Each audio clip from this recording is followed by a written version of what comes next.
Быйыл Қызылорда облысына 85 жыл. Соған орай біз қазір қызылордалықтардан Қызылорда дегенде не елестейтінін білетін боламыз. Кеттік.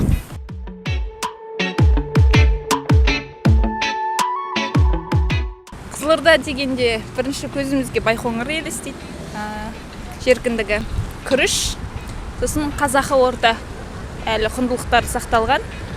Осы үш сөзбен сипаттай аламын Қызылордамды.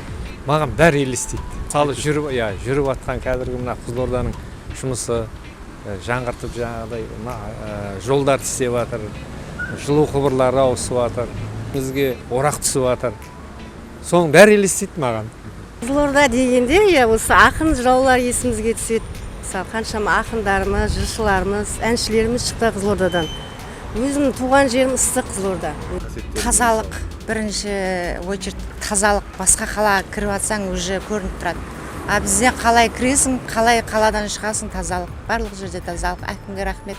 Қайда жүрсек те мысалы үшін Қызылорда деген действительно жүрекке тиетін нәрсе. Алматыда жүрсең Қызылорда десең бірден сразу жүрегің лүпілдеп шығып кетеді. О, біздің Қызылорда деп. Қызылорда дегенде менің ойыма бірінші өзімнің оқып жатқан университетім түседі. Атанам, туған жерім, қармақшым түседі. Бірінші Астана есіме түседі, Ақмешіт болған. Тарихы өте тереңде жатқан қала деп білем. Қызылорда дегенде әдемі қала елестейді. Таза қала, әдемі қала, және жайлы қала. Қызылорданың бәрі жақсы ғой. Несімен жақсы мысалы? Егін бар, күріш бар, жоңышқа бар. Иә. Басқа не керек енді? Қызылорда десе енді жүрегіміз лүпілдеп тұрады ғой, қайда жүрсек те өзіміздің елімізді. Мен үшін Қызылорда әдемі.